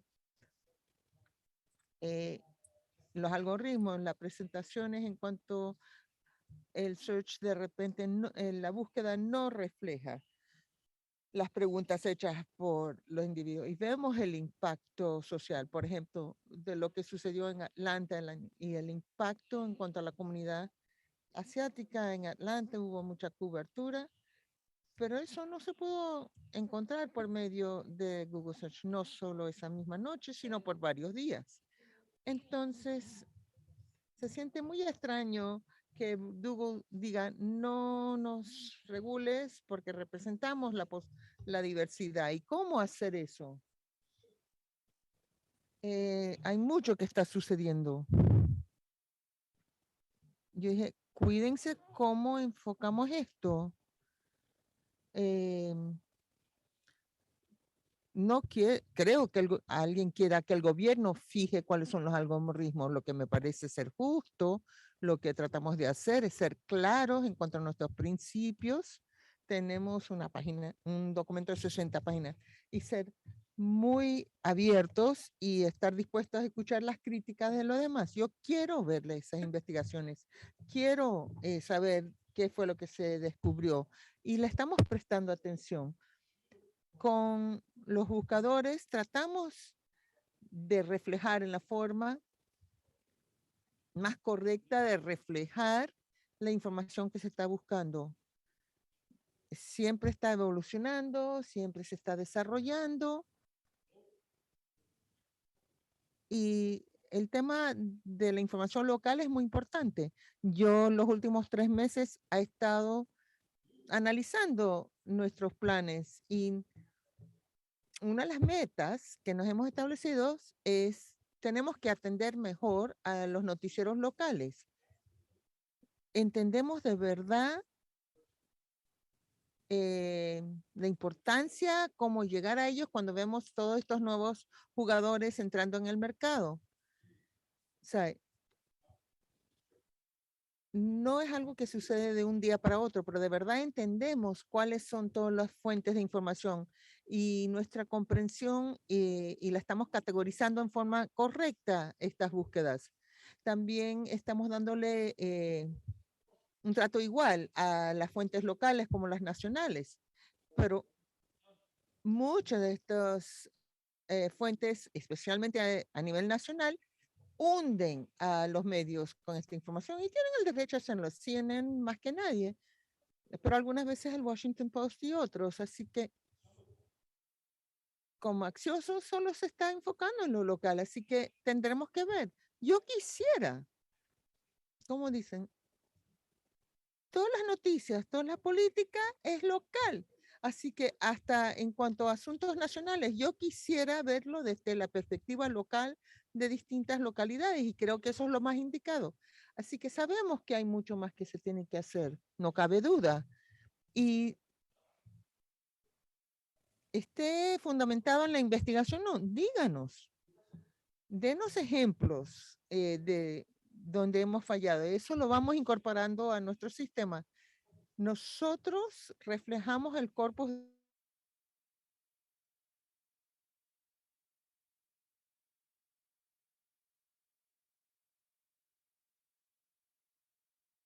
No, yo no. Y si hay una razón por ello, es algo bastante sencillo. Cuando tenemos una base de usuarios tan grande como el nuestro, entonces uno quiere reflejar en la forma más amplia posible la expresión de todos sus usuarios. Le voy a hacer otra pregunta de seguimiento que llegó del público. ¿Qué opina en cuanto a la censura de Sputnik y RT y la desinformación y la información que está difundiendo Rusia? ¿Cómo manejar eso? Bueno, claro, hay mucho más interés y enfoque en eso, pero como todo, lo que nosotros tenemos que hacer es cómo mejor entender cuáles son las fuentes más reales. El trato que le dimos a Sputnik no es nada distinto a lo que hicimos las últimas 2 semanas hace 2 años, porque todos nos adaptamos a nuevas realidades. Claro, desde la perspectiva de Google, vemos lo que está sucediendo en YouTube, que tiene toda una estructura en cuanto a quién puede acceder a la plataforma, qué reglamentos hay. Y entonces, en cuanto a la censura, queremos ver que sí estamos respetando o utilizando las fuentes más reconocidas y más reales. Y si han visto información producida por Sputnik en nuestra información, déjenme saber. En cuanto a la normativa o los nuevos reglamentos que Google dice que le da la bienvenida, pero en cierta forma. En Australia han sucedido todos estos tratos no transparentes y cosas que han hecho tanto Google como Facebook con uno de los editoriales más grandes y dicen que Google solo está atendiendo a los a las necesidades de los jugadores más tradicionales. Pero ahora vemos lo que está sucediendo en Brasil, Canadá también. Hay algunos de estos proyectos de ley que se han presentado aquí ante el Congreso estadounidense.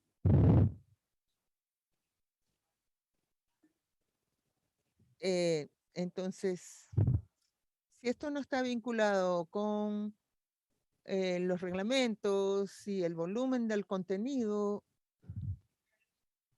si los reguladores quieren establecer este equilibrio, ¿por qué no usar ese vínculo de cuál es el valor del contenido? Nosotros nos oponemos más a la metodología que se está proponiendo, no el objetivo. Porque hay empresas grandes tecnológicas como la nuestra que deberían pagar más que los medios más pequeños. Estamos de acuerdo. De repente sería mejor establecer un fondo de impuestos y establecer Pero yo no quisiera en pleno medio de eso. Australia, yo no creo que es un buen ejemplo de una política astuta. De hecho, yo creo que es muy problemático. Ellos dijeron, vayan, hagan y a ver si hacen lo correcto, y si hacen lo correcto no haremos nada. Y no es solo las empresas principales. Hemos hecho cantidades de arreglos con empresas grandes y pequeñas, pero a lo que voy es, no queremos estar en medio de todo esto sin saber a qué atenernos. Hemos sido muy cautelosos en cuanto a cómo establecer el criterio, y aunque lo hagamos en forma perfecta, siempre va a haber esta duda, esta sospecha que me altera. No es que estamos tratando de crear cierto desequilibrio, porque eso va a afectar cómo nosotros categorizamos el contenido. No creo que deberíamos estar en medio de esas decisiones. Creo que hay mejores formas de lograr lo que se está proponiendo y espero que se descubran. Pero tenemos que siempre tener en mente las presiones que están en juego tienen ciertos intereses económicos y no es en proteger la diversidad que todos buscamos. A mí me han dicho directamente, yo te trataría mejor si dejarías de apoyar a estos nuevos participantes. Así que no es la meta que buscamos lograr, pero la forma que estamos tratando de llegar ahí, especialmente en cuanto a la normativa. Y nosotros no queremos ser los que escogen quiénes van a ganar o no, y que ni se nos vea como alguien que puede hacer eso. Tengo que reconocer que es muy difícil que el papel no juegue un papel importante. Bueno, nosotros eso lo reconozco, porque siempre estamos ajustando el algoritmo, pero para nosotros siempre ha sido un punto sagrado de que esto no sea una decisión económica. Pero lo que dice textualmente el proyecto de ley en Brasil dice que tenemos que tener una licencia para utilizar cualquier otra cosa que no sea un URL así en vacío. ¿Eso de verdad es lo que quieren? No creo. Espero que no. Tenemos que siempre tener en mente, tenemos que hacer un análisis. Es perfecto que se nos cuestione si estamos analizando y desarrollando algoritmos equitativos y justos, pero siempre tenemos que tener en mente, porque la otra cosa que me molesta muchísimo es cuando veo que ciertas asociaciones de editores que dicen ser independientes y llegan y dicen, bueno, ustedes nos robaron nuestro contenido, nos robaron esto, cuando la realidad es que han estado utilizando el buscador de Google por años. Y ellos, estos buscadores navegadores, les han mandado usuarios a centenares por años y ellos no pagaron por eso. Entonces, que ellos vengan a decir que le hemos robado. Eso para mí, volvemos a la misma pregunta inicial. Tiene que haber una normativa indicada para respetar un Internet totalmente abierto y tenemos que tener mucho cuidado que los gobiernos no puedan ejercer una influencia indebida en el uso del Internet. Y con eso concluimos. Muchas gracias a ustedes por todo lo que hacen y espero poder seguir trabajando con ustedes.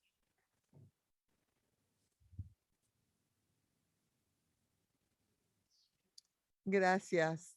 Eso fue algo increíble. Le agradezco tanto. Hay veces cuando Richard dije que darle a pausa y poder reflexionar un momento. Y vamos a tener disponible una grabación de todas las sesiones que se les mandarán. Así que si en algún momento quisieran escuchar de nuevo estos comentarios, van a estar disponibles. Gracias, Richard y Sue.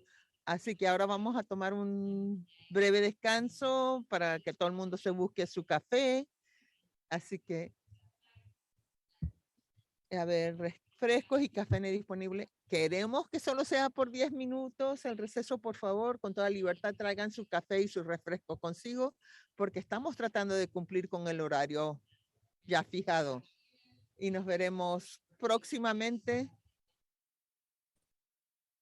en cuanto al siguiente panel. Gracias.